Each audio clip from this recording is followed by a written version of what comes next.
Chevella BRS MP Ranjith రెడ్డిపై case నమోదైంది. ఈ నెల 20న బంజారాహిల్స్ పోలీస్ స్టేషన్లో ఫిర్యాదు చేశారు కొండా విశ్వేశ్వరరెడ్డి. తనకు ఫోన్ చేసి దుర్భాషలాడారంటూ పోలీసులకు కంప్లైంట్ చేశారు. దీంతో కోర్టు అనుమతి తీసుకున్న బంజారాహిల్స్ పోలీసులు ఎంపీ రంజిత్ రెడ్డిపై ఐపీసీ 504 కింద కేసు నమోదు చేశారు.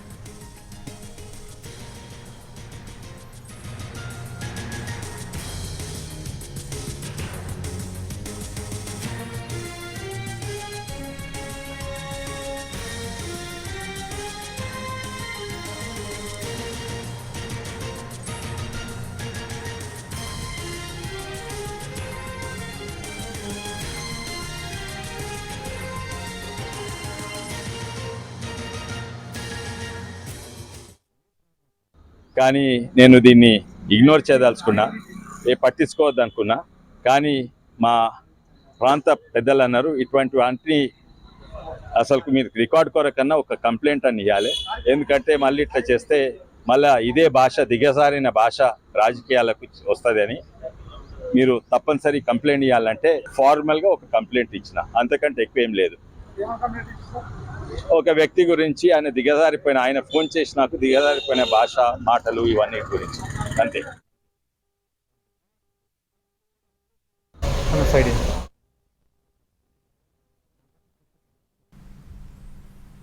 అయితే ఎంపీ రంజిత్ రెడ్డిపై కేసు నమోదైంది.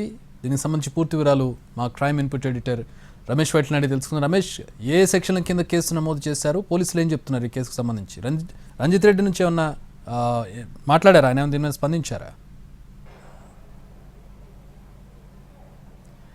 ఎంపీ రంజిత్ రెడ్డి పైన బంజారాహిల్స్ పోలీస్ స్టేషన్లో 504 సెక్షన్ కింద కేసు నమోదు కావడం జరిగింది. ఒకే సెక్షన్ కింద నమోదైన కేసు సంబంధించి ఇప్పుడైతే పూర్తి స్థాయిలో దర్యాప్తు చేస్తాం. అంతేకాకుండా ఇటు కొండా విశ్వేశ్వరరెడ్డి ఇచ్చే ఆధారాలు కావచ్చు, లేకుంటే ఎంపీ రంజిత్ రెడ్డి ఇచ్చే ఆధారాలు కావచ్చు, వీరు రెండింటిని కూడా వెరిఫై చేసి ఫర్దర్గా చర్యలు తీసుకుంటామని చెప్తున్నారు. అయితే కొండా విశ్వేశ్వరరెడ్డి ఇచ్చిన ఫిర్యాదు మేరకు అటు పోలీసులు 504 సెక్షన్ కింద కేసు నమోదు చేసి విచారణ చేస్తున్నామని చెప్తున్నారు. అయితే దీంట్లో ముఖ్యంగా ఒక సర్పంచ్ ఇష్యూ సంబంధించి ఈ వ్యవహారంలో ఇద్దరి మధ్యలో మాటలు తూర్పులపై అంతకంటే దూషణ జరిగాయి. కొండా విశ్వేశ్వరరెడ్డిని ఇష్టం వచ్చిన రీతిలో ఎంపీ రంజిత్ రెడ్డి మాట్లాడడం జరిగింది, తిట్టడం జరిగింది, బెదిరించే ధోరణిలో మాట్లాడడం జరిగింది. అంతేకాకుండా సర్పంచ్ వ్యవహారంలో అతిగా వ్యవహరించి అత్యంత దారుణంగా మాట్లాడడం జరిగింది. ఈ నేపథ్యంలో కొండా విశ్వేశ్వరరెడ్డి అటు బంజారాహిల్స్ పోలీసులకు ఫిర్యాదు చేశారు. అయితే మొత్తంగా 18వ తేదీన ఈ ఫిర్యాదు చేసిన తర్వాత దీనిపైన ఒక లీగల్ ఒపీనియన్ తీసుకున్న పోలీసులు ఒక కేసు నమోదు చేశారు. లీగల్ ఒపీనియన్ ప్రకారం 504 సెక్షన్ కింద కేసు నమోదు చేయమని చెప్పి అధికారులు చెప్పడంతో లీగల్ ఒపీనియన్ ఇవ్వడంతో ఈ మేరకు బంజారాహిల్స్ పోలీసులు కేసు నమోదు చేసి విచారణ చేస్తున్నారు. దీంట్లో ఇప్పటికైతే ఎంపీ రంజిత్ రెడ్డి పైన కేసు అయితే నమోదైంది. దానికి సంబంధించి విచారణ చేస్తున్నామని అయితే అధికారులు చెప్తున్నారు. అయితే దీంట్లో ఇప్పుడు చూసినట్లయితే అటు విశ్వేశ్వరరెడ్డి పూర్తిగా ఒక పేజీలో పూర్తి స్థాయిలో కూడా ఒక కంప్లైంట్ ఇవ్వడం జరిగింది. కంప్లైంట్లో కొన్ని విషయాలు కూడా ప్రస్తావించాడు. అయితే రంజిత్ రెడ్డి నుంచి తన కాల్ వచ్చింది.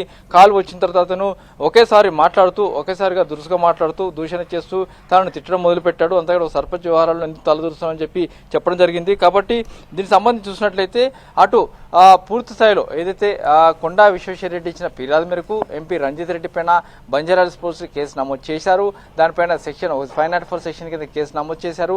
ఆ మేరకు విచారణ చేస్తున్నామని చెప్పారు. అయితే దీంట్లో కొండా విశ్వేశ్వరరెడ్డి ఇచ్చే ఆధారాలు అంటే ఆయన ఇచ్చే సెల్ ఫోన్ రికార్డ్స్ కావచ్చు, లేకుంటే అతను ఇచ్చే కన్వర్జేషన్ కావచ్చు, వీటన్నిటిని కూడా వెరిఫై చేసిన తర్వాత ఫర్దర్గా ఏం చేయాలి, ఫర్దర్గా నిర్ణయం తీసుకుంటామని చెప్తున్నారు. ఇప్పటికైతే కొండా విశ్వేశ్వరరెడ్డి ఇచ్చిన ఫిర్యాదు మేరకు ఎంపీ రంజిత్ రెడ్డి పైన కేసు నమోదు చేసి బంజారాహిల్స్ పోలీసులు విచారణ చేస్తున్నారు. చక్రి.